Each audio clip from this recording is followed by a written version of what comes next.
সীমান্তে পূর্বের মতো শক্তিশালী অবস্থানে থাকবে বর্ডার গার্ড বাংলাদেশ।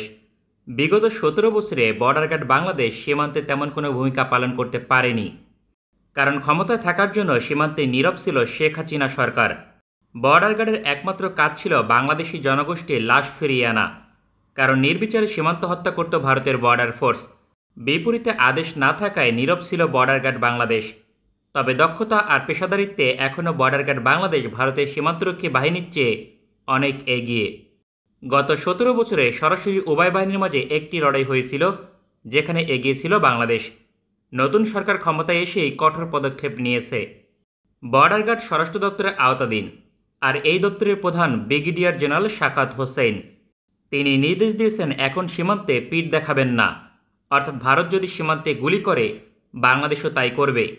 গত ১৩ই আগস্ট ২০২৪ সালে এই ঘোষণা দিয়েছেন শাকাত হোসেন।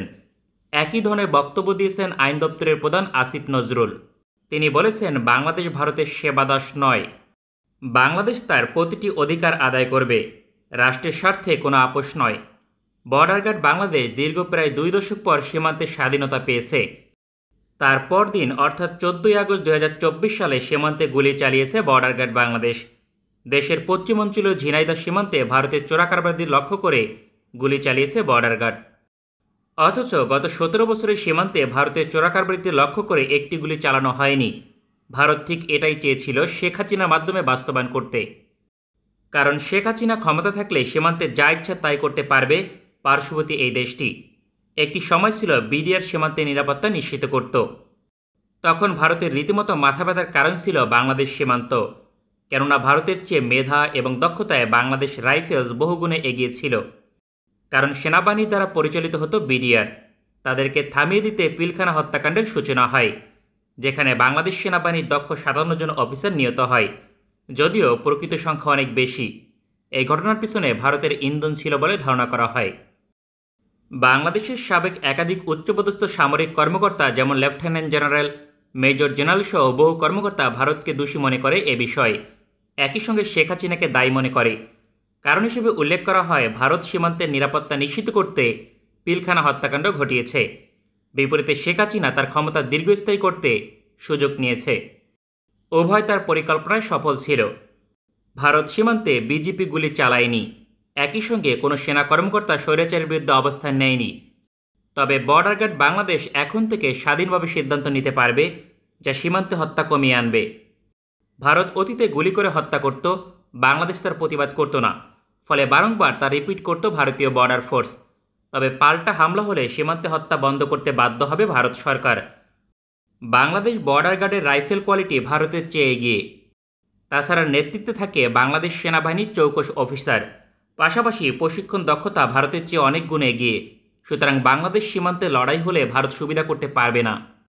বাংলাদেশের সীমান্তরক্ষী বাহিনীর সংখ্যা প্রায় ৭০,০০০, বিপরীতে ভারতের বর্ডার ফোর্সের সংখ্যা ২,৭০,০০০। অথচ চীনের সঙ্গে বিশাল সীমান্ত মোকাবেলা করতে হয়, পাশাপাশি পাকিস্তানের সাথে আরও একটি সীমান্তের নিরাপত্তা নিশ্চিত করতে হয়। ভারতের সাথে নেপাল, মিয়ানমারেরও বড় সীমান্ত রয়েছে। পরিসংখ্যার অনুযায়ী বিবেচনা করলে বাংলাদেশ সীমান্তের সংখ্যার বিচারেও এগিয়ে রয়েছে বর্ডার গার্ড বাংলাদেশ। ভারতের চারদিকে এখন শুধু প্রতিপক্ষ, কোথাও শান্তি নেই। দেশটির কিছু ইসলামী রাজনৈতিক দল এ নিয়ে ভারত সরকারের সমালোচনা করছে। বাংলাদেশ সরকারও ভারতের রাষ্ট্রদূতকে স্পষ্ট বার্তা দিয়েছে। গতকাল ১৪ই আগস্ট পররাষ্ট্র দপ্তরে ভারতের রাষ্ট্রদূতকে ডেকে বাংলাদেশের অবস্থান তুলে ধরা হয়েছে, যেখানে উল্লেখ করা হয় শেখ হাসিনা যাতে ভারতে বসে কোনো বিবৃতি প্রকাশ না করে। যদি এই ধরনের কর্মকাণ্ডে লিপ্ত হয়, তাহলে ভারতের সাথে বাংলাদেশের সম্পর্ক নষ্ট হবে। একই সঙ্গে ভারতকে বাংলাদেশের জনগণের সাথে সম্পর্ক রাখতে বলা হয়েছে, কোনো রাজনৈতিক দল কিংবা সরকারের সাথে নয়। অর্থাৎ ভারতকে বাংলাদেশের পররাষ্ট্র নীতিমালার কথা জানিয়ে দেওয়া হয়েছে। শেখ হাসিনা সরকার পরিপূর্ণভাবে ভারতের ওপর নির্ভরশীল ছিল। তার প্রমাণ হচ্ছে তার পুত্র গতকাল ভারতকে আহ্বান জানিয়েছেন যাতে আগামী ৩ মাসের মাঝে বাংলাদেশে নির্বাচন হয়, যা নিশ্চিত করবে ভারত সরকার, এমনটাই তিনি আশা করেন। এটি স্পষ্টভাবে রাষ্ট্রবিরোধী বক্তব্য।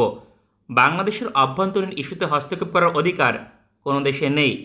ভারতের হস্তক্ষেপ মোকাবেলা করাই আগামী দিনে বাংলাদেশের সবচেয়ে বড় চ্যালেঞ্জ, কারণ এখনও পর্যন্ত ভারত সরকার স্পষ্টভাবে শেখ হাসিনার পক্ষে। ভারতের সহযোগিতা ছাড়া আওয়ামী লীগ আগামী ১ দশকেও ঘুরে দাঁড়াতে পারবে বলে মনে হয় না। কারণ কতটা দেউলিয়া হলে ভারতের কাছে সরাসরি সহযোগিতা চায়। তবে মনে রাখতে হবে বর্তমান সরকার ভারতে কোনো সেবাদাস নয়, দেশের স্বার্থে যে কোনো পদক্ষেপ নেবে। তাছাড়া ডক্টর মোহাম্মদ ইউনূস সরকার প্রধান, ফলে পশ্চিমা দেশগুলোকে দিয়ে ষড়যন্ত্র করার সুযোগ নেই।